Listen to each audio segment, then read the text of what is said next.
We are the only ones that can change our brain. The human species was given this tremendous gift of neuroplasticity, the ability to change ourselves and be better in deliberate ways. One of the most dangerous ideas in wellness and in popular psychology is that your body hears every thought you have. What a terrible thing to put on people. I don't think people should try and suppress their negative thoughts. I think there is great value, however, to introducing positive thought schemes. Now, the reason is not because I think it's just because I think so, but because there's actually a neurochemical basis for controlling stress and actually making stress more tolerable and extending one's ability to be in bouts of effort. And that relates to the dopamine pathway. So the molecule dopamine is a reward released in the brain when you win a game, you close a deal, great love of your life, you complete something.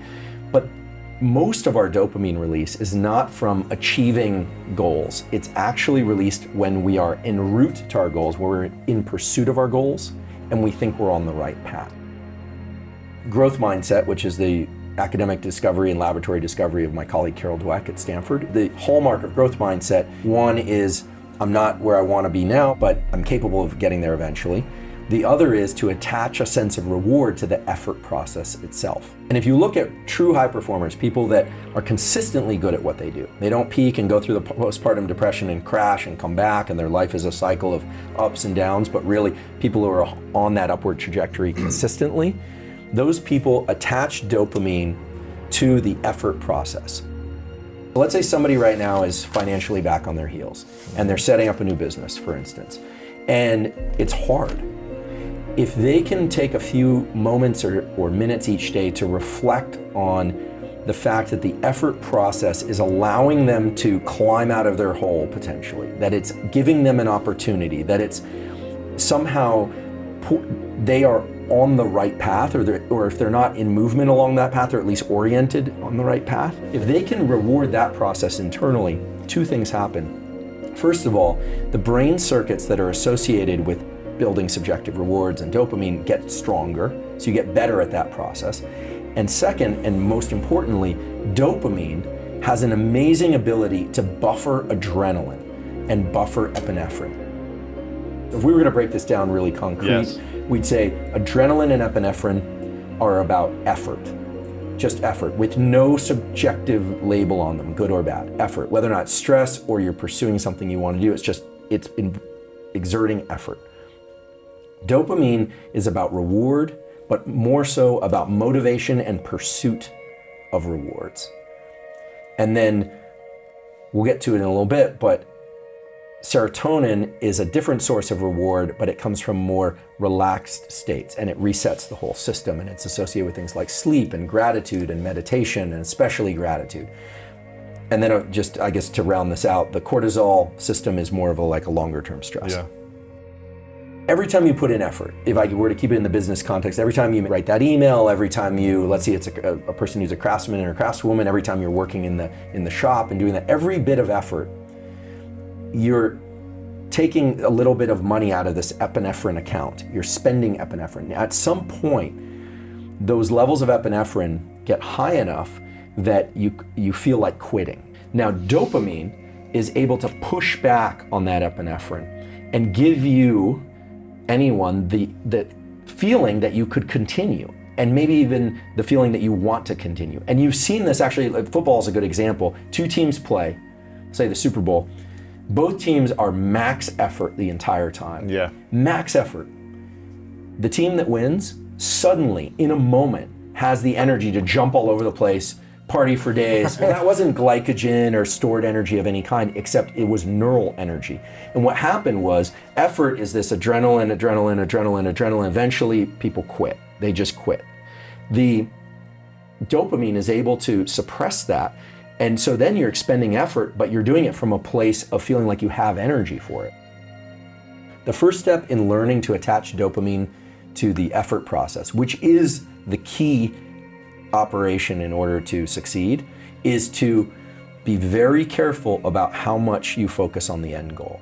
But if at any point we were to evaluate our progress relative to that end goal, or if we don't know what the end goal is, there's a huge gap there, and it can feel overwhelming. We can stay out of depression. but we have to keep depression at bay by doing things regularly. The depressed person has to take responsibility for their behavior, but this is why it's so important to catch this brain-body relationship early and build routines that keep one out of depression. You know, children can learn very easily. Their brain is hyperplastic, and very quickly the whole job of the young brain is to take things that it's taught and very quickly pass it over to reflex. Now, around age 25 or so, the brain is still plastic and forever for the entire life, but then you need more focus, and you need what's called self-directed plasticity, neuroplasticity. Self-directed meaning the only person that can change their brain for the better after about age 25 is the actual person. You can't force neuroplasticity on somebody, positive neuroplasticity. I believe you always want to go behaviors, focus on behaviors first. I think diet is very important, or nutrition. I think supplementation definitely has its place. And then there is a place for prescription drugs. There are people that are clinically depressed and suicidal and need help, and they need to talk to a board-certified MD and get a hold of, in some cases, the opinion of whether or not they should take these drugs. And then there's a fifth category that's starting to emerge now, which is brain-machine interface. Things like devices that people put on and to adjust their brain waves, enhance plasticity. Ultimately, unless you have electrodes in your head and someone's stimulating them, we are in control of our thoughts and behaviors. We can't control all of them, but my goal is to be as deliberate and non-reflexive as possible. There are two modes of brain operations. One is deliberate, where we're thinking duration, path, and outcome. What should I do? How long should I do it, and what's the outcome? It feels like work. This is what people need to understand. That deliberate thought, deliberate action, writing the book, doing the workout you don't want to do, whatever it is, having the conversation, it's supposed to feel hard. It's hard. It's supposed to feel hard. But you should subjectively reward it so that you get better at doing that. The mental strain you feel when you're learning something is the trigger for neuroplasticity, for your brain to change. And the goal of neuroplasticity is to make things reflexive so you don't have to think about them. Positive self-talk, oftentimes, unless you do it correctly, you're badly wrong. Lying to yourself won't work. And if it's really extreme, there's a name for it, it's called delusional. And people will start to point that out, and then it becomes harder to recruit people into your goals. So I think the key thing is to attach that sense of reward to the effort process. It's saying, look, I am oriented in the right direction and rewarding the things you're not doing. A good example of this came to me recently. I have a good friend, he did 9 years in the SEAL teams. His name is Pat Dossett, and we were talking about, the Admiral McRaven thing, get up and make your bed, and they really do that. And I think the way it was described was, so that at the end of the day, even if everything doesn't go well, your bed is still made. Part of it is about not just making your bed, but it's the things you're not doing by making your bed. You're not lying in bed and ruminating. You're not back on your heels. What you find is that, we can all either be back on our heels, flat-footed, or forward center of mass. And when you look at people who are in these high-performance communities, they try and keep their center of mass forward. But the key is to reward the harder steps, not the easier ones, and not the ones where you get the thing that you want. Find the wall and push a little bit further through that wall and reward that process. Serotonin is a reward molecule, just like dopamine, except that it's released in the brain in response to the subjective experience that we have enough resources.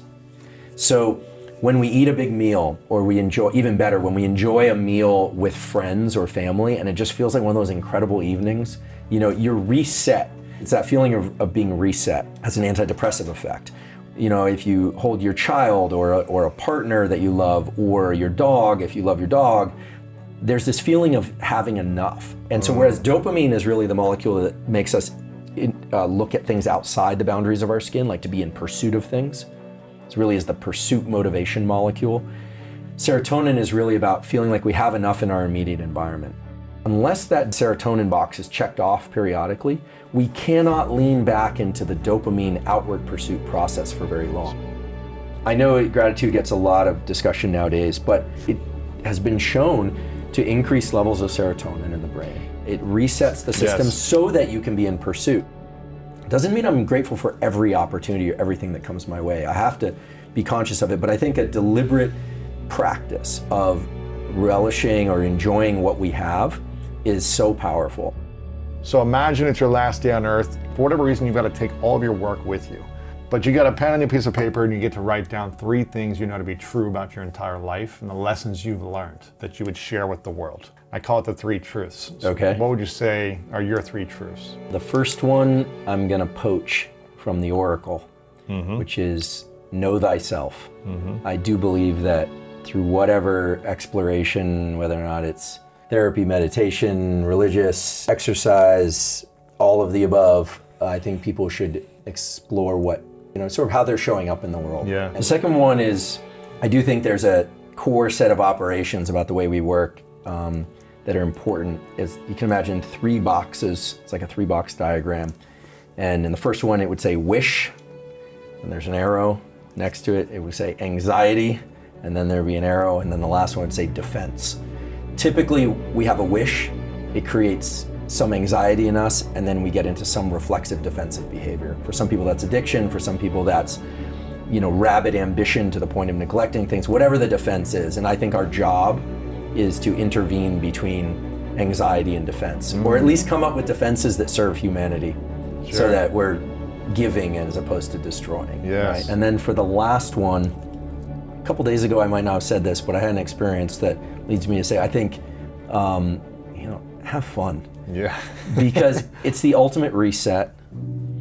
It's not the only thing you want to do, but it's really tragic when people are so hard driving that they can't derive pleasure. When we're having fun, provided it's not at somebody else's expense, I think that it has a regenerative quality to it, and that we can, I think that's the best experience of life. And my definition of greatness is anyone that's making that effort, even in a tiny way, just to take this incredible machinery that we were given, this nervous system, and to leverage it toward being better, feeling better, and showing up better for other people.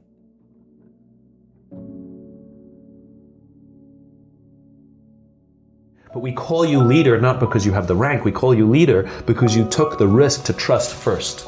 Because you took the risk to build the relationship first. You took the risk to create the circle of safety first. You took the risk to go head first towards the vision first. That's why we call you leader, because you undertook an element of risk.